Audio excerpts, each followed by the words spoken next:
சமீபத்துல பிபிசியில ஒரு செய்தி வெளியிட்டிருந்தாங்க. அந்த செய்தியில அவங்க என்ன சொல்லியிருந்தாங்க அப்படின்னா, அந்த பெண்கள் திருமண உறவுல இருந்து தங்களை விடுவிச்சுக்கணும் அப்படின்னு சொன்னா அவங்க சில ஆயிரங்கள் அல்லது சில லட்சங்கள் மணமகன் வீட்டுக்கு பணமா கொடுக்கணும் அப்படின்னு.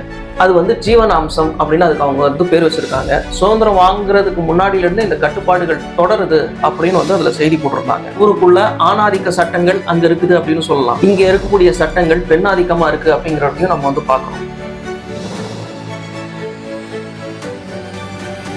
அப்போதும் திட்டமிட்டே ஒரு ஆண்களை ஆண் சார்ந்த குடும்பத்தினரும் பலியாகப்படுகிறார்கள் என்பது தெரிஞ்சனால அப்போ நம்ம நண்பர்களெல்லாம் சேர்ந்து ஆரம்பிச்சதுதான் 2007.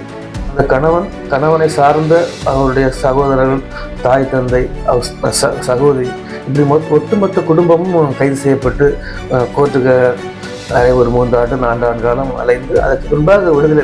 பெரும்பாலான வழக்கறிஞர்ல பாவம் வந்தாச்சுன்னா 2 ஃபேமிலி தான் பாதிக்கப்படுது. கணவன் மனைவி மட்டும் 2 பேர் கிடையாது, 2 குடும்பம் பாதிக்கப்படுது. எதுவாக இருந்தாலும் நேச்சுரல் கார்டின் ஃபாதர் தானே. ஆமா. ஆனா குழந்தை இப்ப யார்ட்ட வளருது? 2 பேர் பிரிஞ்சாச்சுன்னா அம்மா தான் எடுக்கணும். அந்த குழந்தைக்கான பராமரிப்பு செலவு, அந்த மனைவிக்கான பராமரிப்பு செலவு எல்லாமே கணவன் தான் கொடுத்துட்டு இருக்காங்க. ஆனா குழந்தைய பார்க்க விடுறாங்களா? பார்க்க விடுறது இல்லை. ஹிஸ்டரி ரேட் போட்டாச்சுன்னா ஏதாவது காரணம் சொல்லிடுறாங்க. வீட்டுக்கிட்ட போயாச்சுன்னா அடிக்க வச்சு அதை ஒரு கம்பெனி ஆக்கிடுறாங்க.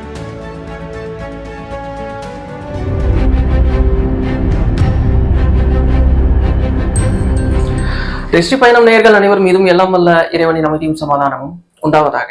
சமீபத்துல பிபிசியில ஒரு செய்தி வெளியிட்டிருந்தாங்க. அந்த செய்தியில அவங்க என்ன சொல்லியிருந்தாங்க அப்படின்னா, மத்திய பிரதேசத்துல ராஜ்காட்ல இருக்கக்கூடிய ஒரு கிராமம். அந்த கிராமத்துல இருக்கக்கூடிய பெண்களுக்கு ஊர் கட்டுப்பாடுங்கிற பேர்ல காலங்காலமா ஒரு விஷயம் நடந்துகிட்டு இருக்கு. என்ன அப்படின்னா, அந்த பெண்கள் திருமண உறவுல இருந்து தங்களை விடுவிச்சுக்கணும் அப்படின்னு சொன்னா அவங்க சில ஆயிரங்கள் அல்லது சில லட்சங்கள் மணமகன் வீட்டுக்கு பணமா கொடுக்கணும் அப்படின்னு. அது ஜீவனாம்சம் அப்படின்னு அதுக்கு அவங்க பேர் வச்சிருக்காங்க. சுதந்திரம் வாங்குறதுக்கு முன்னாடியில இருந்து இந்த கட்டுப்பாடுகள் தொடருது அப்படின்னு அதுல செய்தி போட்டிருந்தாங்க. இந்த செய்தியை நம்ம பார்க்கும்போது நிச்சயமா நம்மளுக்கு கவலை இருந்திருக்கும். அது உண்மையும் கூட. இது மாதிரியான விஷயங்கள் எங்கேயும் நடக்கக்கூடாது, ஆனா அங்க நடந்துகிட்டு இருக்கு. ஆனா இந்த கட்டுப்பாடுகள் நீக்கப்பட்டு சட்டங்கள் என்ன சொல்லுதோ அது அங்க அமல்படுத்தப்படணும் அப்படிங்கிறது தான் அங்க இருக்கக்கூடிய அத்தனை பேருடைய ஒரு எண்ணமாவும் இருக்கு. ஆனா இங்க நமக்கு ஒரு பிரச்சனை இருக்கு. என்னன்னா, இங்க இருக்கக்கூடிய சட்டங்கள் எப்படி இருக்கு அப்படின்னு பார்க்கும் பொழுது, அங்க கட்டுப்பாடு அப்படின்னு வரும்பொழுது ஊருக்குள்ள ஆணாதிக்க சட்டங்கள் அங்க இருக்குது அப்படின்னு சொல்லலாம். அதே மாதிரி இங்க திருமண உறவு, விவாகரத்து உறவு அப்படின்னு வரும்பொழுது இங்க இருக்கக்கூடிய சட்டங்கள் பெண்ணாதிக்கமா இருக்கு அப்படிங்கிறதையும் நம்ம பார்க்கிறோம். அப்ப இங்க இருக்கக்கூடிய சட்டங்கள் எந்த அளவுக்கு ஒரு விவாகரத்து விஷயங்களை சிக்கலா கொண்டு வருது, ஆண்களுக்கு என்ன மாதிரியான சிக்கலை கொண்டு வருது அப்படிங்கிற அந்த ஒரு விஷயத்தையும் நம்ம கண்டிப்பா பார்த்துதான் ஆகணும். அந்த அடிப்படையில இப்ப ஆண்கள் பாதுகாப்பு சங்கம் அதோடைய தலைவர் அருள் துமிலன் அவர்களை நம்ம நேர்ல சந்திக்க வந்திருக்கோம். ஆண்கள் பாதுகாப்பு சங்கம் அப்படின்னு ஒண்ணு இருக்கிறது இன்னைக்கும் பல பேருக்கு தெரியாது. அதோடைய தலைவரை இப்ப நம்ம சந்திக்க வந்திருக்கோம். அவரை நாம இந்த நிகழ்ச்சிக்கு வரவேற்போம். இந்த நிகழ்ச்சி உங்களை வரவேற்கிறோம் சார். வணக்கம், எப்படி இருக்கிறீங்க? நல்லா. இந்த ஆண்கள் பாதுகாப்பு சங்கம் பேர் நம்மளுக்கு கொஞ்சம் நாளைக்கு முன்னாடி தான் கவனிச்சோம். அது ரொம்ப வித்தியாசமா இருந்தது. ஆண்களுக்கு பாதுகாப்பு சங்கமா அப்படிங்கிற பேர்ல. அந்த ஆண்கள் பாதுகாப்பு சங்கம் எதுக்காக துவங்கப்பட்டது சார்? என்ன காரணம்? இந்த சட்டம் ஒருதலைபட்சமாக ஆண்களுக்கு எதிராக இருக்குது அப்படின்னு அவர் வழக்கறிஞராக எனக்கு தெரிஞ்சு. அதனால நான் முதல்ல வழக்குகளை சந்திக்கும் போது குடும்ப நல வழக்கு கொஞ்சம் அதிகமாக எடுத்தேன். அப்புறம் டவுரி கேசஸ் பார்த்துட்டு. அப்போதும் திட்டமிட்டே ஒரு ஆண்களை ஆண் சார்ந்த குடும்பத்தினரும் பலியாகப்படுகிறார்கள் என்பது தெரிஞ்சனால அப்போ நம்ம நண்பர்களெல்லாம் சேர்ந்து ஆரம்பிச்சதுதான் 2007. இல்ல, அந்த அளவுக்கு அந்த சட்டங்கள்ல என்ன பிரச்சனை இருக்குன்னு நீங்க பாத்தீங்க? இந்த உங்களுக்கு வரதட்சணை புகார்கள் எடுத்துக்கிட்டீங்கன்னா, அந்த வரதட்சணை புகார்ல அந்த கணவனை சார்ந்த அவருடைய சகோதரர்கள், தாய் தந்தை, சகோதரி, இப்படி ஒட்டுமொத்த குடும்பமும் கைது செய்யப்பட்டு கோர்ட்டுக்கு ஒரு 3 ஆண்டு 4 ஆண்டு காலம் அலைந்து அதற்கு பின்பாக விடுதலை. பெரும்பாலான வழக்குகள் விடுதலை. உங்களுக்கு அந்த இது பார்த்தா தெரியும். தமிழ்நாட்டில் 80% வழக்கு விடுதலை செய்யப்பட்டிருக்காங்க. ஓவரால் இந்தியா அதுக்கு மேலே தான் இருக்குது.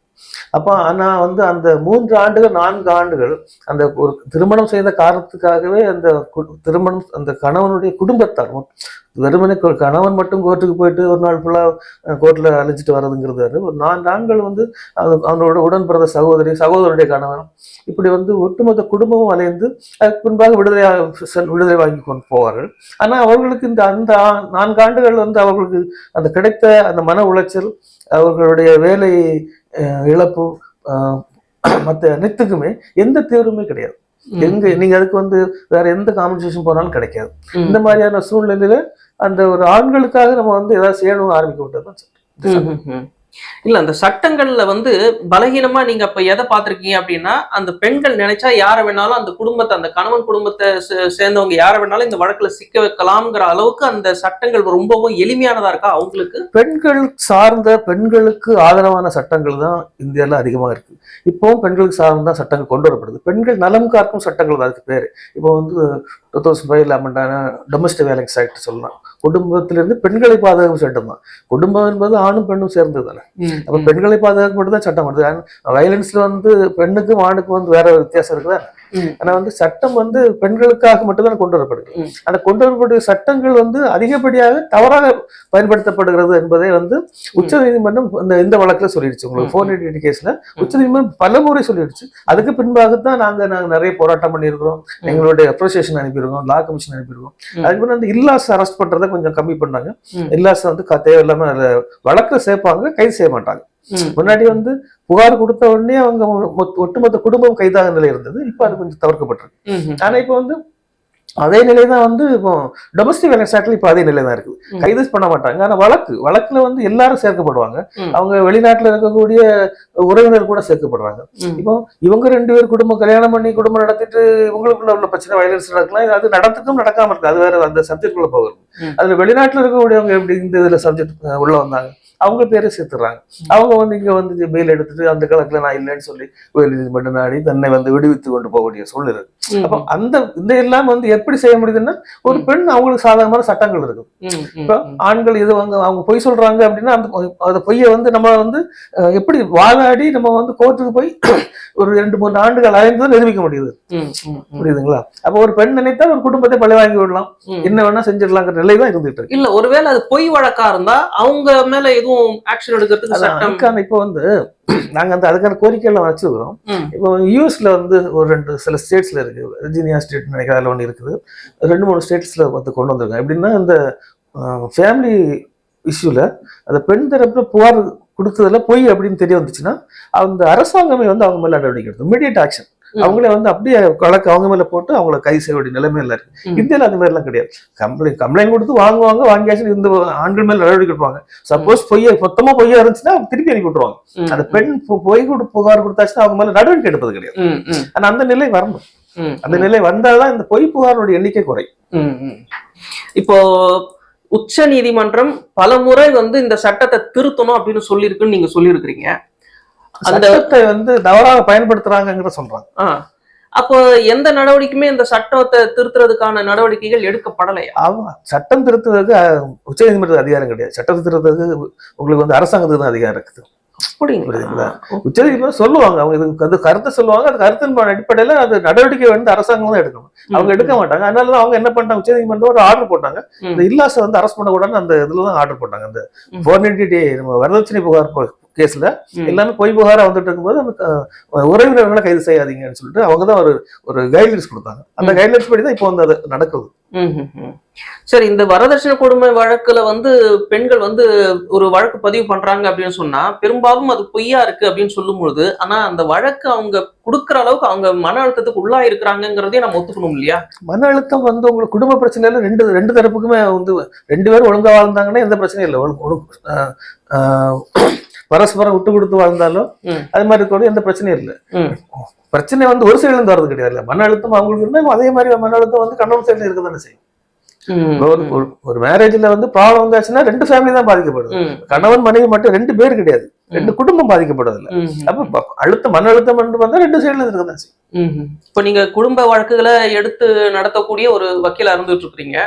இப்போ இந்த வழக்கு சம்பந்தப்பட்ட ஆண்களை நீங்க பாத்திருப்பீங்க. அவங்க மன அழுத்தத்துக்கு எல்லாம் உள்ளா இருக்கிறாங்களா? இதனால நிறைய பேர் வந்து மனநோயாளியா தான் இருக்கிறாங்க. புரியுதுங்களா? குழந்தைய பார்க்க முடியாம இருக்கிறாங்க. குழந்தைய வந்து உங்களுக்கு வந்து ஃபாதரை வந்து மேல் சைல்டு ஃபீமேல் சைல்டு எதுவா இருந்தாலும் நேச்சுரல் கார்டியன் ஃபாதர் தானே. ஆமா. ஆனா வந்து குழந்தை இப்ப யார்கிட்ட வளருது? 2 பேர் பிரிஞ்சாச்சுன்னா அம்மாட்ட தான் இருக்குது.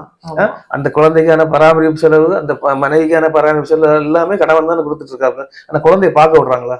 பார்க்க விடுறது இல்ல. விசிட்டிங் ரேட் போட்டாச்சுன்னா ஏதாவது காரணம் சொல்லிடுறாங்க. வீட்டுக்கிட்ட போயாச்சுன்னா அடிக்க வச்சு அதை கம்ப்ளைண்ட் ஆக்கிடுறாங்க. இப்படியெல்லாம் பண்ணி கடைசி வரை குழந்தைய பார்க்க, குழந்தை மேல உள்ள பாசத்துல குழந்தைய பார்க்க முடியாம பணம் கொடுத்துட்டு மனநோயாளியாக எத்தனை ஆண்கள் இருக்காங்க, எத்தனை கணவன்மார் சுத்திட்டு இருக்காங்க, எத்தனை தந்தைகளுடைய வழிகள் இருக்குது அதுல. ஆனா ஆண்களுடைய வலியும் வேதனையும் அரசாங்கம் சமுதாயம் புரிஞ்சுக்கிறது இல்ல. சமுதாயத்துக்கு தெரியும், ஆனா வந்து ஆண்களுக்கு வந்து சட்டம் இல்லை. சட்டம் உங்களுக்கு வந்து குழந்தை பராமரிப்புல ஆண்களுக்கு தான் சட்டம் இருக்குது. அந்த இதுல வந்து சட்டம் இருக்குது. என்ன வந்து நேச்சுரல் கார்டியன் ஃபாதர் தான். அவன் வந்து இப்போ வந்து 5 வயசு மேல உள்ள குழந்தைய வாங்கிக்கிறதுக்கு வளர்த்துறதுக்கு உரிமை இருக்கு. பெண் குழந்தை மட்டும் இந்த சில நடவடிக்கை இந்த குழந்தை வளர்ப்பதுல பெண் குழந்தை வளர்ப்பதுல சில சிக்கல் இருக்கனால பெண் குழந்தை மட்டும் அனுப்ப மாட்டேங்கிறா. சரி, அது கூட ஓகே. ஆண் குழந்தைய கூட கொடுக்கல, அதே கொடுக்க மாட்டேங்கிறாங்க. இப்போ வந்து ஒரு 6 மாதம் 1 வயது குழந்தை இருக்கும்போது குழந்தைய எடுத்துட்டு போறாங்க. இந்த அவன் தந்தைங்கிற முறையில அவர் வந்து வழக்கு போடுறாரு. வழக்கு வந்து அவருக்கு வந்து ஆர்டர் ஆகும்போது பையனுக்கு 5 வயசு ஆயிரும். நான் 3 வருடம் 4 வருடம் வந்து அம்மா கூட வளர்ந்த பையன் 5 வயசு மேல எப்படி வருவாப்ல அப்பா கூட? அவங்க வளர்க்கும் போது என்ன சொல்லி வளர்ப்பாங்க? அப்ப குடும்பக்காரரு கொலகாரரு அவர் இப்படி பண்ணுவார் சொல்லிதான் வளர்ப்பாங்க. பையனும் பெண் குழந்தை எப்படி அந்த தந்தையை பார்க்க வரும்? புரியுதா? இப்ப அதுக்குதான் வந்து இன்ட்ரீம் விசிட்டிங் வந்து கொடுப்பாங்க. ஐய போட்டு உங்களுக்கு இடைக்கால வந்து வீட்டுல போய் பார்க்கலாம், இல்ல ஒரு பொது இடத்துல பார்க்கலாம், கோர்ட் இடத்துல பார்க்கலாம் கொடுப்பாங்க. அங்க பார்க்க கூட்டு வர ஒரு இடத்துல பிரச்சனை பண்ணி அதை வந்து ஒரு டைவர்ட் பண்ணி குழந்தைய பார்க்காம இருக்கிறதுக்கு என்னென்ன வழி உண்டோ அதெல்லாம் செஞ்சிருவாங்க. அது எப்படி அவங்களுக்கு தெரியுது? அந்த சட்ட நுணுக்கம் அவங்களுக்கு தெரியுது. அவங்க தரப்புல அதை சொல்லி கொடுக்கறதுக்கு நிறைய பேர் இருக்காங்க. நிறைய பேர் இந்த பணத்துக்காக வேலை செய்ய பெண்கள் அமைப்புகள் நிறைய இருக்குது. அவங்களுக்கு வந்து அழகான ஐடியா கொடுத்துவாங்க. அவங்களை வந்து கம்ப்ளைண்ட் கொடுக்கறதுல இருந்து இவங்க கம்ப்ளைண்ட் கொடுக்கறதே அவங்க வீட்டுல நடந்த ஒரு சின்ன பிரச்சனை தான் கொடுக்க போவாங்க. பட் அந்த இவங்ககிட்ட எல்லாம் போயாச்சுன்னா அவங்க எக்ஸ்ட்ரா மாத்தி எழுதி கொடுக்க சொல்லுவாங்க. இவங்களை எல்லாம் சேர்த்துக்குங்க, அப்பதான் உங்களுக்கு கேஸ் ஸ்ட்ராங்கா இருக்குன்னு சொல்லி எழுதி கொடுப்பாங்க. நடந்த பிரச்சனையை மட்டும் ஒரு கம்ப்ளைண்டா கொடுத்தா கூட அவ்வளவு அந்த கணவர் தரப்புல அவ்வளவு பாதிக்கப்பட மாட்டாங்க. பொய்யான கம்ப்ளைண்ட் கொடுக்கும் போதுதான் பாதிப்பு அதிகமா இருக்கும். சரி, பெண்கள் இப்போ அதிகமா விவாகரத்து விரும்புறாங்க, திருமணத்தை கூட அவங்க விரும்புறது இல்லைங்கிற மாதிரியான விஷயங்கள்லாம் வருது. நீங்க ஒரு வக்கீலா எப்படி பாக்குறீங்க? உங்ககிட்ட வர்ற வழக்குகள் எல்லாமே இப்போ விவாகரத்து கேட்டு வர்றதுல வந்து பெண்கள் தான் அதிகமா, இல்ல பெண்கள் வந்து சில பெண்களுக்கு வந்து குடும்ப திருமணம் வாழ்க்கையில விருப்பம் இல்லாத பெண்கள் வந்து கட்டாயத்தின் பிறகு அவங்களுடைய பேரன் சொல்லக்கூடிய இதுகளை திருமணம் பண்றாங்க. அவங்களுக்கு வேற வழி இல்லை, அவங்க சொல்லலாம் திருமணம் பண்றாங்க. பட் அவங்களுடைய நேச்சுரல் அவங்களுடைய இது வந்து என்னன்னா அவங்க திருமணம் குடும்ப வாழ்க்கையில அவங்க விருப்பம் இல்லாம இருக்காங்க. நிறைய நம்ம வந்து நகர வாழ்க்கையில அவங்க அப்படி இருக்கிறாங்க. அப்ப அவங்க என்ன பண்ணுவாங்க? தேவையில்லாத பிரச்சனை உண்டு பண்ணி இந்த கணவனுக்கு திருமணமான கணவன் பிரிந்து போறதுக்கான முயற்சியை முதல்ல சின்ன சின்னதாக ஆரம்பிச்சு பெருசு பண்ணி கணவர் குடும்பப்படுத்துறாங்க. மாதிரி விவாதத்துக்கு போய் நிற்பாங்க. அடுத்து வந்து அந்த பெண்கள் சம்பாதிக்கக்கூடிய பெண்களுக்கு வந்து நான் என்னுடைய பணம் நான் சம்பாதிக்கிறேன், நான் எதுக்கு குடும்பமா இன்னொரு லைஃப் தேடிக்கணும், தனி இண்டிவிஜுவலா இருந்துட்டு போற மனநிலையில பெண்கள் இருக்கிறாங்க. அதாவது பொருளாதாரம் சுயமா ஈட்டக்கூடிய நிலைக்கு அவங்க வர்றதுனால இந்த மாதிரியான முடிவுகள் நகர வாழ்க்கையில வந்து அவங்க நான் என்னுடைய லைஃப் நான் பாத்துக்கிறேன், என்ன கட்டுப்படுத்தவோ என்ன கேட்கவோ யாரும் இல்லாத ஒரு மன. ஆணுக்கு அப்படி ஒரு மனநிலை வர்றது இல்லையே. இல்ல, ஆண்கள் வந்து ஆண்களுக்கு மேல திருமணமாக பெண்களே இல்லையே. பெண்கள் எண்ணிக்கை குறைஞ்சிட்டு இருக்கு. ஆனா அப்படிதான் வருது இப்ப. அதாவது ஆண்கள் கூட இப்ப திருமணத்துக்கு வந்து தயங்குறாங்கன்ற மாதிரியான. ஆண்கள் திருமணம் தயங்குறாங்கன்னா பெண்கள் சாதகமான சட்டங்கள் வந்து இப்போ என்ன நிலையில இருக்குன்னா சட்டத்தின் துணையோடு ஆண்களை அடிமைப்படுத்தி விடலாம் என்ற நிலையில தான் சட்டங்கள் இருக்கு. அப்ப வந்து நம்ம வந்து திருமணம் ஒரு உள்ள ஒரு பந்தத்துக்குள்ள போயிட்டோம்னா சட்டம் ரீதியா நம்ம அடிமைப்பட்டு விடுவோம். அடுத்து வந்து நம்ம பொருளாதார நம்மகிட்ட இருக்குமா வந்து ஒரு 25 வயசு வரையும் 30 வயசுல உழைச்சி சம்பாதிச்சு போனா ஒரு வீடு பிளாட் கிட்ட வாங்கியிருப்பாப்ல, எல்லாத்தையும் கொடுத்துட்டு வர வேண்டிய சூழ்நிலை வரும். அப்படி இருக்கும்போது அதுக்கு நான் திருமணம் செய்யாம இருப்பது மாதிரி இப்போ போயிடுச்சு சட்டங்கள்ல. அதுக்கு நான் திருமணம் செய்யாம இருப்பது நல்லது என்று இளைஞர்கள் நினைக்க தொடங்கி இருக்கிறாங்கன்னு நினைக்கிறேன். ஆனா சமுதாயம் ரொம்ப சீர்கேட்டுல தான் போய் விடும்ல. கண்டிப்பா இது வந்து எப்படின்னா சட்டங்கள் வந்து சமமானதா மாறணும். 2 பேருக்கும் பொதுவான சட்டம் இருக்கணும். இந்த அதே மாதிரி பொய் புகார்கள் வந்து யாரு, அது ஆண் தரப்பா இருந்தாலும் பெண் தரப்பா இருந்தாலும் பொய் புகார் கொடுத்தாச்சுன்னா அதுக்கான நடவடிக்கை அரசாங்கம் மேற்கொள்ள வேண்டும். இது வந்து ஒட்டுமொத்த குடும்பத்தையும் வந்து கோர்ட்டுக்கு அழைச்சிட்டு அவங்களே வந்து வாதாடி நான் குற்றமற்றம் நிரூபிச்சு வரக்கூடிய நிலையில் இருக்கக்கூடாது. இப்போ இனி வருங்காலத்துல வந்துட்டு இந்த லிவிங் ரிலேஷன்ஷிப்லாம் சொல்றாங்க இல்லையா, திருமணம் செய்யாம வாழ்ற உறவு, இதுதான் அதிகமா இருக்கும்ன்றீங்களா இந்த சட்டத்துடைய பாதிப்புனால? இளைஞர்களை திருமணம் செய்வதற்கு அச்சப்படுகிற நிலை ஏற்பட்டிருக்கு. அப்படின்னா வந்து அவங்களுடைய அடுத்த பார்வை அதை நோக்கிதான் நகரும். அதாவது இப்ப நான் எப்படி புரிஞ்சுக்கிறேன்னா, இப்ப நல்லா படிச்ச பெண்கள், நல்லா சம்பாதிக்கிற பெண்களுக்கு சட்டம் நமக்கு சாதகமா இருக்குதுன்னு அவங்க புரிஞ்சு வச்சிருக்காங்க. அதே மாதிரி நல்லா படிச்ச நல்லா சம்பாதிச்சுக்கிட்டு இருக்கிற ஆண்களுக்கு நல்லா தெரியுது சட்டம் நமக்கு எல்லாமே எதிரானதா இருக்குதுன்னு. அதனால இவங்க திருமணம் செய்யறதுக்கு பயப்படுறாங்க. கண்டிப்பா நிறைய இளைஞர்கள் இப்ப திருமணத்துக்கு தயங்க தான் செய்யறாங்க இந்த சட்டத்தினால. நம்ம ஏன்னா அவன் பண்ணிட்டு பாதிக்கப்பட மாட்டான், ஃபேமிலி பாதிக்கப்படும் போது அது அந்த மாதிரி ஒரு பந்தத்தை ஏன் தேடணும். சரி, இப்போ இந்த ஜீவனாம்சத்தை பொறுத்த வரைக்கும் நம்ம என்ன கேள்விப்படுறோம்னா, ஒரு பெண் தானா முன் வந்து விவாகரத்து செய்யறாங்க அப்படின்னு சொன்னாக்கா அதுக்கு வந்து ஜீவனாம்சம் கொடுக்க வேண்டியது இல்ல அப்படிங்கிற ஒரு விஷயம் வந்து நம்ம கேள்விப்படுறோம். அது உண்மையா? பெண் தானா முன் வந்து விவாகரத்து கேட்டா பெண் விவாகரத்து கேட்டாலும் சரிதான், கணவன் தரப்புல ஆண்கள் தரப்புல விவாகரத்து கேட்டாலும் சரிதான். ஜீவனாம்சம் சட்டம் வேற. 125 CRPC பழைய, இப்போ வந்து புதுசா கொண்டு வந்தது BNS ஆக்ட் 144. அதுல வந்து ஜீவனாம்சம் வந்து திருமணமான எந்த பெண்ணும் கணவரிடம் ஜீவனாம்சம் கேட்கலாம். அந்த பெண் தானா முன் வந்து விவாகரத்து கேட்டாலும் ஜீவனாம்சம் கேட்கலாம், விவாகரத்து கேட்க மாட்டாலும் ஜீவனாம்சம் கேட்கலாம். அப்படிங்களா? இதுக்கு வந்து என்ன அளவுகள் வச்சிருக்காங்க? அதாவது திருமணமாய் எத்தனை நாள் வசி அவங்களோட இருந்திருக்கணும்? திருமணமாய் அவங்க வந்து திருமண பந்தம் என்பது உங்களுக்கு வந்து என்ன சொல்றதுன்னா, திருமணமாய் அவங்க வந்து சேர்ந்து இருந்தாலே போதும். அது 1 நாள் 2 நாள் இருந்து சேர்ந்து இருந்தாலே போதுமா? அப்பவே அவங்களுக்கு எல்லாம் ஆக்ட் முடிச்சா? சரி, இதனால உண்மையில ஆண் தரப்பு தான் அதிகமா மேரேஜ் கன்சுமேட்டட்னு சொல்லுவாங்க. மேரேஜ் நாட்டு கன்சுமேட்டட் வந்து அவங்க கேட்க முடியாது. அது வந்து நிரூபிக்கிறது கொஞ்சம் கஷ்டம். அது as per law அதுதான். மேரேஜ் கன்சுமேட் ஆயிடுச்சுன்னா உங்களுக்கு வந்து ஜீவனாம்சம் கேட்கலாம். அது 1 நாளா இருந்தாலும் ஓகே. சரி, இப்ப பெண்கள் வந்து போயிட்டு போலீஸ் ஸ்டேஷன்ல கம்ப்ளைண்ட் கொடுக்குறாங்க, என்ன கொடுமைப்படுத்துறாங்க, கணவன் அடிக்கிறாரு அப்படிங்கிற மாதிரி. அப்போ அவங்களுக்குன்னு ஒரு சிறப்பு சட்டங்கள்லாம் இருக்கு. இதே மாதிரி ஒரு ஆண் போயிட்டு என்னுடைய மனைவி என்ன கொடுமைப்படுத்துறாங்கிற மாதிரியான ஒரு கம்ப்ளைண்ட் கொடுத்தா அதுக்கு சிறப்பு சட்டங்கள் எதுவும் இருக்கா? எந்த சட்டமும் இல்லை. எங்கேயுமே கம்ப்ளைண்டே கொடுக்க முடியாது. நீங்க வந்து மனைவி வந்து ஒரு கணவனை அடிச்சாச்சுன்னா, அது இப்போ வந்து நீங்க மனைவி வந்து கணவன் அடிச்சாச்சு நீங்க யூடியூப்ல எல்லாம் எடுத்து போட்டீங்கன்னா அந்த மனைவி வந்து ஒரு வீர பெண்மணியா பார்க்கப்படுவாங்க. அந்த நிலையில தான் இருந்துட்டு இருக்கு. ஆனா வந்து அடிபட்ட அந்த கணவனுக்கு தான் தெரியும் அவனுடைய கஷ்டம் என்னன்னு. கம்ப்ளைண்ட் வந்து கொடுக்க முடியாது. குறைஞ்சபட்சம் கிரிமினல் செக்ஷனாவது அதான் சொல்லுங்க. அதுதான் உங்களுக்கு சொல்ல வரேன். என்னன்னா இப்போ வந்து லா அண்ட் ஆர்டர் கம்ப்ளைண்ட் வந்து என்ன அடிச்சு காயப்படுத்திட்டாங்கன்னு சொல்லி அந்த கணவன் வந்து கம்ப்ளைண்ட் கொடுக்க போயிடுச்சுன்னா, லா அண்ட் ஆர்டர் போலீஸ் என்ன சொல்லுவாங்கன்னா, இது வந்து உங்க குடும்ப பிரச்சனை, நீங்க வந்து மகளிரில் போய் கம்ப்ளைண்ட் கொடுக்க. மகளிரில் போனா கம்ப்ளைண்ட் எடுக்க மாட்டாங்க. ஒழுங்கா போய் சேர்ந்து வாழ்ப்பாரு, இல்லைன்னா வந்து கோர்ட்டுக்கு போய் பண்றோம். ஏன்னா ஆண்கள் கூட இது கம்ப்ளைண்ட் வந்து மகளிரில் வாங்குறது இல்லை. அப்படிங்களா? அப்ப வந்து அடியே வாங்கிட்டு தான் இருக்க வேண்டிய சொல்லுறது. அவன் வந்து நான் சொல்ல வெறுமனே அடிங்கிறது அடி வந்து வயலன்ஸா மட்டும் கிடையாது. ஒரு கட்டத்துல அந்த நபர் வந்து கொலை செய்யப்பட்டால் கூட கொலை செய்த பிறகுதான் வந்து இந்த மனைவியால் கொலை செய்யப்பட்டான் என்பதே தெரிய வரும். அது வரைக்கும் வந்து அந்த கஷ்டத்தை அனுபவிச்சுதான் ஆகும். இப்ப பெண்கள் வந்து திருமணத்துக்கு அப்புறம் ஒரு 7 வருஷத்துக்குள்ள அவங்க வந்து ஏதாவது இறந்துட்டாங்க அப்படின்னா கூட அது வரதட்சணை ஆக்ட்ல தான் வரும் அப்படின்னு கேள்விப்பட்டேன். அது உண்மையா? கண்டிப்பா. 7 ஆண்டுகளுக்குள்ளாக வந்து திருமணமா 7 ஆண்டுக்குள்ள அந்த மனைவி வந்து இறந்து போனாங்கன்னா அது வந்து உங்களுக்கு வந்து உடனே வந்து தாசில்தார் விசாரணை பண்ணி அது வந்து ஏதாவது சம்பவம் நடந்திருக்கான்னு விசாரணை பண்ணிடுவாங்க. கணவன் குடும்பத்தார் எல்லாரையும் விசாரிச்சு அதுல வந்து குற்றம் இல்லை என்பதை மட்டும்தான் தான் விடுதலை விடும், இல்லை இமிடியா கைது செய்வாங்க.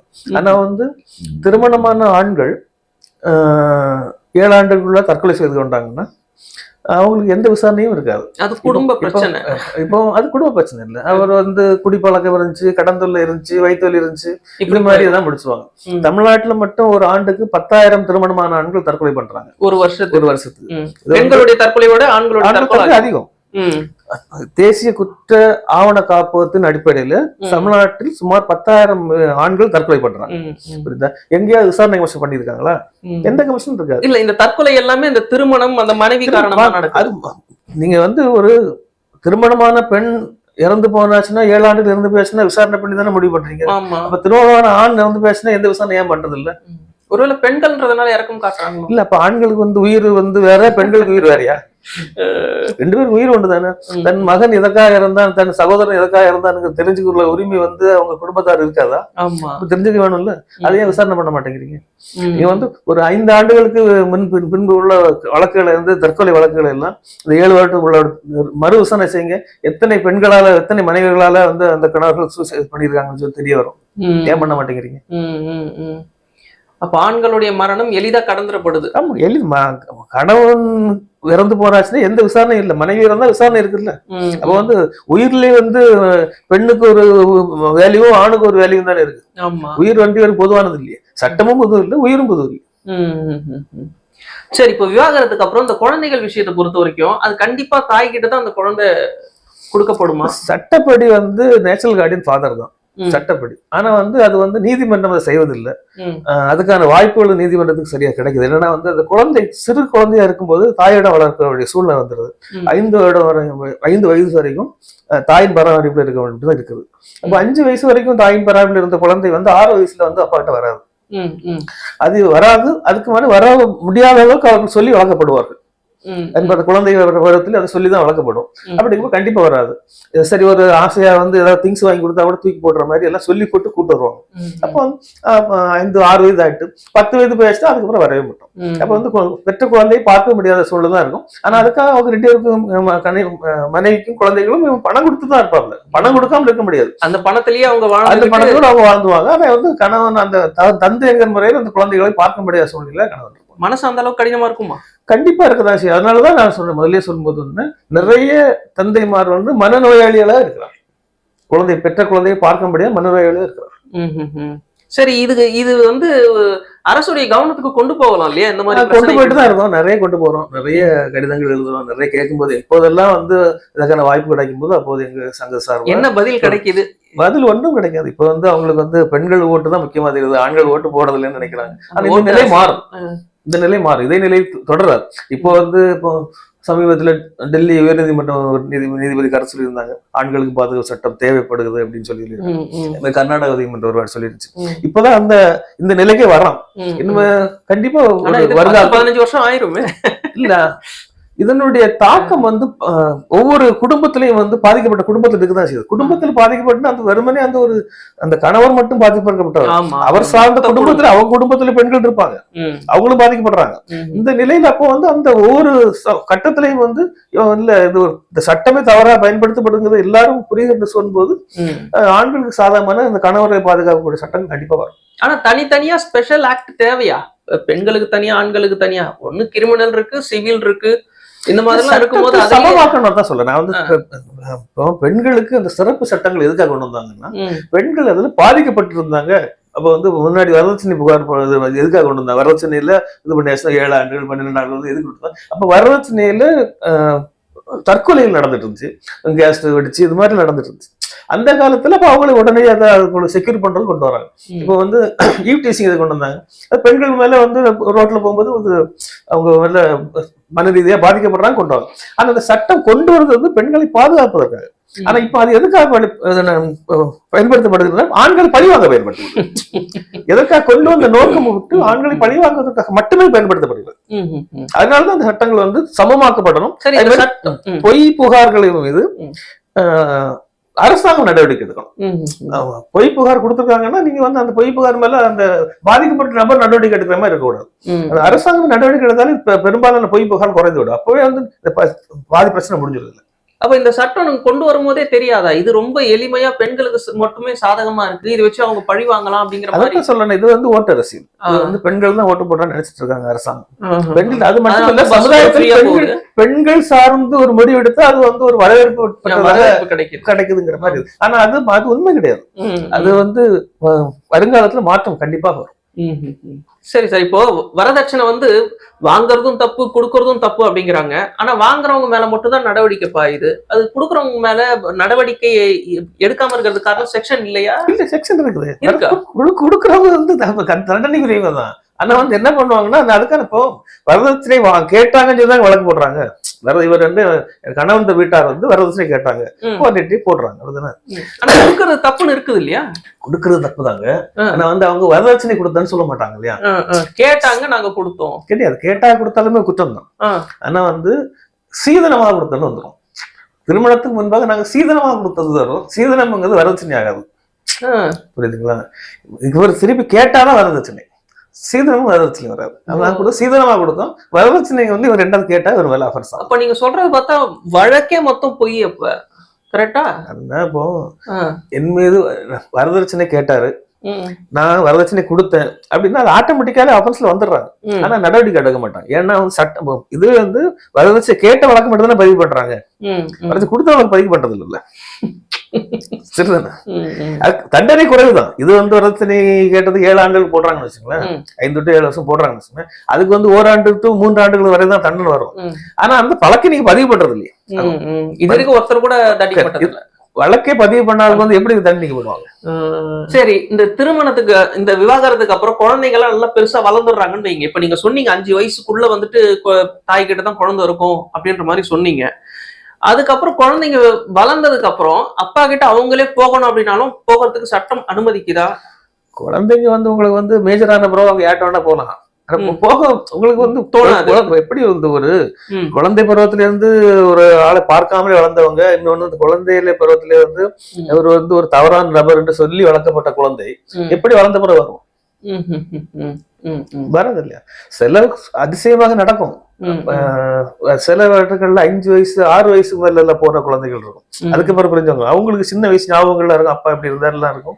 அப்போ ஒரு இடத்துல 10ஆம் கிளாஸ் போகும்போது திரும்பி ஓடி வந்துருவான், பார்க்க அப்பா பார்க்க ஓடி வருவாங்க, அதெல்லாம் இருக்கும். அந்த மாதிரிலாம் அந்த நடக்கும். மாதிரி நடக்கும். ம், ஆனா ரொம்ப சின்ன 1 வயசு 1.5 வயசு 2 வயசுல எல்லாம் போறாங்க இல்லையா? ம், ம், அந்த குழந்தைகள் வராது.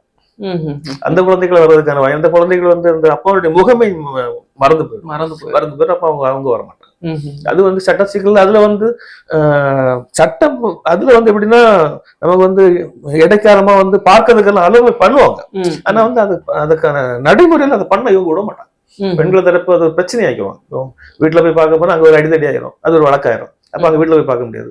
பொது இடத்துல போனா அங்க ஒரு பிரச்சனை பண்ணிடுவாங்க. அப்போ வந்து அந்த இடத்த பார்க்க முடியாத அளவுல ஒரு சிக்கலை உண்டு பண்ணிட்டாங்கன்னா ம். ஒண்ணும் பண்ண முடியாது. சார், இந்த பார்க்க ஜீவனாம்சம் அவங்களால கொடுக்க முடியல அப்படின்னா என்ன சார் பண்ணுவாங்க? சிறை தண்டனை கொடுப்பாங்க. 1 ஆண்டுக்கு குறையாமல் தண்டனை கொடுப்பாங்க. அப்படியா? சரி, உள்ள இருக்கிறவரு அடுத்த மாசமும் கொடுக்கணும். அப்போ அவர் என்ன அப்படி பண்ணுவாரு? கிடையாது. 1 ஆண்டுக்கு ஒவ்வொரு வருஷமும் வந்து ஜீவனாம்சம் கேட்பாரு. ஒரு மாதம் வந்து குறைந்தது 10,000 ரூபாய் போட்டிருக்காங்கன்னா ம். 12 மாதம் கணக்கு பண்ணி 1,20,000 கேட்பாங்க. ம், அப்ப 1,20,000 படம் கட்டும் மாசம் மாசம் கட்டியிருந்தாச்சுன்னா அதுக்கு வராது. இப்போ 1,20,000 கட்டலைன்னா அதுக்கு ஒரு எம்பி போட்டு கேட்பாங்கன்னா ம், அந்த பணத்துக்கு வந்து பனிஷ்மெண்ட் போடுவாங்க. அந்த பணத்தை கட்டலன்னு சொல்லி பனிஷ்மெண்ட் போடுவாங்க. ம். அது பனிஷ்மெண்ட் போட்டாச்சுன்னா ஒரு 6 மாசம் போட்டாச்சுன்னா 6 மாசம் ஜெயிலு முடிச்சுட்டு வராரு. ம். வரும்போது அடுத்த வருஷத்துக்குள்ளது ஒரு 6 மாசம் வந்திருக்கும். அதுக்கு சேர்த்து போட்டாச்சுன்னா திருப்பி அடுத்த ரவுண்டு போடணும். அடுத்த எம்பி போட்டு அடுத்த வாரண்ட் வாங்க. இப்போ வேலைக்கு போறதா வேண்டாமா? இவங்கெல்லாம் பாவம் மிடில் கிளாஸ் ஆளுங்க. இல்ல அது நீதிமன்றங்கள் வந்து இந்த ஜீவனாம்ச வழக்குகள்ல இயந்திரத்தனமா இருப்பாங்க. ம், ம், அவங்க கேட்கிற அமௌண்ட்டை போடுறாங்க, இல்லைன்னா கேட்கறதுல வந்து பாதி, கேட்கறதுல 3/4 பங்கு ம். இப்படி பணம் போடுறாங்க. இவர் வந்து 15,000 சம்பளம் வாங்கிச்சுன்னா இவருக்கான செலவு இருக்கும், இவங்க ஒரு தாயார் இருப்பாங்க, அவங்கள பார்க்க வேண்டிய செலவு இருக்கும். ம். இதெல்லாம் கணக்குல எடுக்கிறது கிடையாது. இல்ல, இவ்வளவு சம்பாதிச்சா ஜீவனாம்சம் கொடுக்கணும் அப்படிங்கிற மாதிரி கணக்கு இல்லையா? அவர் சம்பாதிக்க பணத்துல வந்து 1/3 தான் கொடுக்கணும். ம், ஆனா வந்து இப்ப அவங்க கேட்கறத வந்து இப்ப வந்து சம்பாதிக்கிறது வந்து 10,000 கூட இருக்கும். இவர் வந்து அங்க ஒரு தனியா ஒரு ரியல் எஸ்டேட் பண்றாரு, அதுல இருந்து ஒரு 10,000 வருது. அங்க ஒரு வாட்டர் கேன் பிசினஸ் பண்றாரு. இதெல்லாம் வந்து உங்களுக்கு ப்ரூவ் பண்ண முடியல. பண்றாரா பண்ணலையா யார் ப்ரூவ் பண்றது? ம், ம், ம், இப்படி இசுத்து போட்டு 50,000 சம்பாதிக்கிறாரு, 20,000 கொடுத்தா என்ன பண்ணுவோம்? 10,000 சம்பாதிக்கிறோம், 20,000 எப்படி கொடுப்போம்? ம், ம், ம், இப்போ ஐடி கம்பெனில வேலை பாக்குறாங்க, அவங்களுக்கு வந்து இதுல வந்துடும், ஸ்டேட்மெண்ட் வந்துடும், அதுல இருந்து பாதி பாதி கொடுத்துட்றாங்க. ம், ம். இந்த மாதிரி வந்து தனியார் வேலை பாக்குறவங்க எப்படி கணக்கு பாக்குறது? இவங்க கேட்கறதா இவங்க சொல்றதா அமௌண்ட். நான் இந்த மாதிரி சம்பாதிக்கல அப்படின்னு இவங்க பேங்க் ஸ்டேட்மெண்ட் கொண்டு கொடுப்பாங்க. இவங்க பேங்க் டிரான்சாக்ஷன் இருக்காது. ம், ம், பேங்க் ஸ்டேட்மெண்ட் கொடுத்தா நிரூபிக்க முடியும். ஏன்னா பேங்க்ல போடுறது கிடையாது. அப்ப அவன் சொல்றது உண்மைதான் நினைக்கிறாங்க கோர்ட். ம், ம். அப்ப கோர்ட் வந்து அவங்க 50,000 கேட்கறாங்க. பேப்பர் இல்லைன்னா நம்ப மாட்டாங்கல்ல. இல்ல உங்களுக்கு வந்து பேங்க் டிரான்சாக்ஷன்ல வந்து இப்போ வந்து ஐடி கம்பெனி கவர்மெண்ட் ஜாப்ல இருக்கவங்களுக்கு எல்லாம் சம்பளம் வந்து அக்கௌண்ட்ல வந்துருது. அக்கௌண்ட்ல நம்ம அதுல பார்த்து பணம் போட்டுடலாம். அது சார்ந்து அந்த பேங்குக்கு பணம் வராம எவ்வளவு சம்பாதிக்கிறாங்க? எல்லாருமே பணம் வந்து பேங்குக்கு வந்தா சம்பாதிக்கிறாங்க, வெளி சம்பாதிக்கிறாங்க. அவங்களோட கணக்கு எப்படி பாக்குறது? சாதாரண வந்து கூலி தொழிலாளி அவன் வந்து 6 நாள் வேலை செய்யறான்ட்டு ஒரு கணக்கு வச்சிருக்காங்க. ஒரு நாள் லீவ் விட்டு 6 நாள் வேலை செய்வான். அவன் 6 நாளுமே வேலை செய்வான். வருமா அப்படி ஒரு கணக்கு வச்சுக்கிட்டீங்களா? 6 நாள் வந்து வேலை செய்யறதாக ஒரு கணக்கு போட்டு 1 மாசம் உங்களுக்கு ஜீவனாம்சம் போடுறீங்க. ஒரு மாதம் வந்து மழை பெய்யாதா? அப்ப 15 நாள் மழை பெய்யாதா? வேலைக்கு போகாம இருக்க மாட்டானா? அந்த பணம் தான் எங்க இருந்து கொடுப்பான்? அதெல்லாம் பார்க்க வேண்டாமா? இயந்திரத்தனமான நீதிமன்றங்கள் இந்த ஜீவனாம்ச வழக்குகள்ல இயந்திரத்தனமா தான் கொடுக்குறாங்க தீர்ப்புகளை. சரி சரி, இப்போ விவாகரத்து வந்து வேணும் அப்படின்னு கோர்ட்டுக்கு போய் நின்னாக்கா இந்த வழக்கு உடனே முடிக்கப்படுதா? சில மாசங்கள் விவாகரத்து வழக்குகள் வந்து பெரும்பாலும் வந்து பெண்களுக்கு சாதகமாக தான் இருக்கும். பெண்கள் கேட்டாச்சுன்னா அது வந்து குரோல்ட்டியில கேட்கறாங்க அப்படின்னா அது வந்து நீதிமன்றம் பெண்கள் சார்ந்து சில முடிவுகள் எடுக்கிறாங்க. பெண்களுக்கு சாதகமாக அவங்களுக்கு இந்த டைவர்ஸ் கொடுக்கறதான முடிவுகள் எடுக்கிறாங்க. ஆண்கள் வந்து டைவர்ஸ் கேட்கும்போது அவங்க வந்து குழந்தை இருக்குது, அவங்க பெண்ணோட வாழ்க்கை இருக்குது, இந்த மாதிரியான ஒரு சிந்தனை பார்வை இருக்கு. ரெண்டுக்குமே வந்து ஒரே மாதிரியான சட்டம் எப்பவுமே வந்து ரெண்டு பேருக்கும் ஒரு சமமானதான் கிடையாது. ஆண்களுக்கு சட்டம் தனியா இருக்கு, பெண்களுக்கு சட்டம் தனியா இருக்கு என்பதுதான் உண்மை. ஆனா வந்து இந்த குடும்ப நல நீதிமன்றத்துக்கு பார்வையிலுமே பெண்கள் விவரத்துக்கு கட்டாச்சுன்னா அவங்க பாதிக்கப்பட்டவங்களாகவும், ஆண்கள் விவரத்துக்கு கட்ட வேற மாதிரியாகவும் பார்வை இருக்கும். அந்த பார்வையெல்லாம் மாறணும். அப்ப பெண்கள் விவாகரத்து கேட்டாக்கா சீக்கிரமா கிடைக்குது. அவங்க என்ன பெண்கள் விவாகரத்து கேட்டாச்சுன்னா பெண்கள் பாதிக்கப்பட்டவங்க அவங்க வெளியே போறதுக்கான முயற்சி பண்ணி கொடுக்குறாங்க. ஆனா அதே ஆண்கள் விவாகரத்து கேட்டாச்சுன்னா அதை வந்து இழுத்தடிச்சு அது என்ன காரணமா இருக்கும், அது எவ்வளவு தூரம் தள்ளி கொண்டு போட்டு கவுன்சிலிங் போட்டு மெடிசன் போட்டு முடிஞ்சவளவு தள்ளி கொண்டு போட்டு 4 ஆண்டு 5 ஆண்டு கழிச்சு தான் அவனுக்கு ஆர்டர் கிடைக்கும். சில நேரம் ஆர்டர் கூட கிடைக்காது, அப்படியே போயிட்டு இருக்கும். டிஸ்மிஸ் ஆக அப்புறம் அப்பீல் தான் போகணும். இது விவாகரத்து வழக்கு நடந்துகிட்டு இருக்கும் போது பெண்கள் தரப்புக்கும் ஆண்களே செலவு பண்ணணுங்கிற மாதிரி நான் கேள்விப்பட்டேன். அவங்களுடைய வக்கீல் ஃபீஸ் கூட ஆண் தான். அது அவங்க வந்து பெட்டிஷன் ஃபைல் பண்ணும்போதே அதில் போட்டிருப்பாங்க, வழக்கு செலவு சேர்த்து. அப்படி வழக்கு செலவு சேர்த்து கிடைச்சா அதுக்கான ஆர்டர் போடும்போது அதுக்கு சேர்த்து கொடுப்பாங்க. இப்படி எல்லாம் எனக்கு சிரிப்பு வருது. இது எப்படின்னா ஆண்கள் தனக்கு தானே சூனியம் வச்சுக்கிற மாதிரின்னு சொல்லிக்கலாம்ல. அப்படி இல்லை, இப்போ வந்து அந்த சட்டத்துல உள்ள குடும்ப நல சார்ந்து சிந்திக்கக்கூடியவர்கள் வந்து அந்த சட்டம் பரிந்துரையில் இருக்கணும்.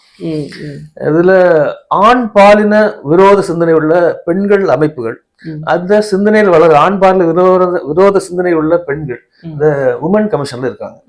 அவங்க வந்து அந்த ஆண்களுக்கு எதிராக ஆண்களை பழி வாங்க முடியாத சிந்தனையை ஆண்கள் எப்படி பழி வாங்கலாம்ங்கிற நினைச்சுட்டே சட்டத்தை வந்து பரிந்துரை பண்றாங்க. அந்த சட்டம் அப்படியே அமல்தாய் வந்துடுது. இப்போ எந்த ஒரு இப்போ வந்து டொமஸ்டிக் வயலன்ஸ் ஆக்ட்ல கணவன் வீட்டுல அந்த மனைவி வந்து போய் வாழலாம், அந்த வீட்லயே இருக்கலாம் அப்படின்னு ஆர்டர் போட்டாங்க. இது சட்டம் வந்துருச்சு. இப்போ வந்து ஒரு ரூம் இருக்குது, ஒரு கிச்சன் இருக்குது, ஒரு ஹால் இருக்கு, அந்த ஒரு வீடு. அந்த வீட்டுல வந்து 2 கணவன் மனைவிக்கு பிரச்சனை. 2 பேரும் கோர்ட்டுக்கு போயிட்டாங்க. கோர்ட்ல வந்து அந்த வீட்லயே இந்த மனைவி வாழலாம்னு உத்தரவு போட்டாங்க. அந்த மனைவி அந்த வீட்டுல வாழ்ந்தா அந்த கணவன் எங்க வாழ்வாப்ல? இப்ப 2 ரூம் இருக்கு, 3 ரூம் இருக்குன்னா ஏதோ ஒரு அட்ஜஸ்ட்மெண்ட்ல போயிடலாம். ஒரே ஒரு ரூம் இருக்குன்னா அந்த கணவன் எங்க வாழ்றது? உள்ள போயிட்டு திருப்பி ஏதாவது பிரச்சனை ஏதாவது பண்ணியாச்சுன்னா வந்து அவங்களுக்கு வந்து ப்ரொடெக்ஷன் கொடுக்கறதுக்கான ஆர்டர் இருக்கு. கோர்ட்டே ப்ரொடெக்ஷன் கொடுக்கணும். அப்போ இந்த கணவன் வீட்டை விட்டு வெளியே வர சொல்லதான் இருக்கும். சொந்த வீட்டை மனைவி வீட்டை கொடுத்துட்டு வெளியே தான். இதுதான் நிலை. அப்ப வந்து சட்டம் எப்படி ஆண்களுக்கு சாதகமா இருக்கு? சரி சரி சார். சரி சார், சில சந்தேகங்களோட வந்தேன். சட்டம் உண்மையிலேயே இப்படிதான் இருக்கான்னு ஒரு அட்வொகேட்டா நீங்க பல விஷயங்கள் சொல்லியிருக்கிறீங்க. இந்த சட்டங்கள் வந்து இப்ப நான் கடைசியா ஒண்ணு கேக்குறேன். அப்போ இது மாதிரியான சட்டங்கள் தவறா இருக்கிற நிலையில இப்போ ஒரு காலத்துல வந்துட்டு 2 குடும்பங்கள் உட்காந்து பேசி இதுக்கு மேல இவங்களால ஒழுங்கா சேர்ந்து வாழ முடியுமா, இல்ல இவங்க 2 பேரையும் பிரிச்சு இல்லாமனு சுமூகமா ஒரு முடிவு வெட்டுவாங்க. அது மாதிரியான அமைப்பே மறுபடியும் வர்றது சரியா இருக்குமா, அல்லது இந்த கோர்ட்டுக்கு வந்து இவ்வளவு செலவுகளை ஏற்படுத்தி மன உளைச்சல்களோட போகக்கூடிய இந்த சட்ட அமைப்பு சரியா இருக்குமா? நீங்க ஒரு அட்வொகேட் முன்னாடி வந்து பஞ்சாயத்து பேசுனாங்கன்னா 2 குடும்பத்தை இருந்து பேசி 2 பிரிச்சு விட்டாங்கன்னா அப்படி போயிடுவாங்க. அது பிறகு இவங்க யாரும் கோர்ட்டுக்கு வர மாட்டாங்க. ஊர் பஞ்சாயத்து சொல்லுவாங்க. ஊர்ல உட்காந்து பேசுவாங்க, யாரு அவங்க என்ன திங்ஸ் கொடுத்தாங்க வாங்கிங்க, திருமண செலவு எவ்வளவு, நீங்க எவ்வளவு பண்ணி அங்க பேசுவாங்க, ஒரே டைம் முடிச்சுவாங்க. அது வந்து அதுக்கப்புறம் கோர்ட்டுக்கு வரமாட்டாங்க. இப்ப அப்படி கிடையாது. அந்த மாதிரி பஞ்சாயத்து பண்ணாலும் கோர்ட்டு வந்துருவாங்க. இப்ப அவங்களுக்கு சட்டம் வந்து நமக்கு இது சாதகமா இருக்கு அப்படிங்கிறது பெண்களுக்கு எல்லாருக்குமே தெரியும். சொல்லி கொடுக்கறதுக்கான அமைப்புகள் அங்க இருக்காங்க. அப்படிங்கும்போது நீங்க எதுக்கு உனக்கு நஷ்டேட் வாங்கிக்கலாமே, உனக்கு வந்து அலிமணி வந்து லட்ச கணக்குல கேட்டு வாங்கலாம், அவனுக்கு சொத்து வச்சிருக்காங்க அது கேட்டு வாங்கிக்கலாம், அந்த மாதிரி சொல்றதுக்கான ஆட்கள் இருக்கும்போது இந்த மாதிரி அந்த அமைப்புகள்லாம் வருவதற்கான வாய்ப்புகள் கிடையாது. ஆனா முன்பு அதுல வந்து ஒரு சார்பாக நடவடிக்கை எடுத்துட்டாங்க அப்படிங்கிற பிரச்சனை எல்லாம் இருக்கும். இப்போ கோர்ட் அனைவரும் சேர்ந்துட்டு இருக்கு. கோர்ட் ஒரு சார்பா இருக்குது. ஏன்னா வந்து அந்த ஒரு பிரச்சனை இருந்துச்சுன்னா கோர்ட் வந்துச்சு. இப்போ கோர்ட்டும் ஒரு சார்பு தான் இருக்கு. சரி சார், பல விஷயங்கள் சொல்லியிருக்கிறீங்க, ரொம்ப சந்தோஷமா இருந்தது. அதாவது இந்த சட்டங்களை பொறுத்த வரைக்கும் பெண்களுக்கு சாதகமா இருக்குதுன்னு அப்படின்னு நம்ம சொன்னாலும் கூட அடிப்படையில இங்க யாருமே தவறானவங்க கிடையாது. யாருக்கும் அளவு கடந்து சுதந்திரமும் அதிகாரமும் கிடைக்கும் பொழுது அவர்களுடைய செயல்பாடுகள் மிக நிச்சயமாக தவறா போகிறதுக்கான வாய்ப்புகள் இருக்கு. இவ்வளவு சட்டங்கள் பெண்களுக்கு சாதகமா இருந்தும் அதை சரியா பயன்படுத்தக்கூடிய பெண்களும் இருக்கதான் செய்யறாங்கிறதையும் நம்ம மறுத்தர முடியாது. அதனால நம்ம பல விஷயங்களை பேசுறதுக்காக வந்தோம். பல கேள்விகளுக்கு நீங்க ரொம்ப விரிவாவே பதில் கொடுத்துருக்கிறீங்க. ரொம்ப நன்றி சார். பாக்குறவங்களுக்கும் ரொம்ப பிடிச்சிருக்கும்னு நினைக்கிறேன். இறைவன் நாடினால் நம்ம அடுத்த பதிவுல சந்திப்போம். நன்றி. நன்றி சார். நன்றி சார்.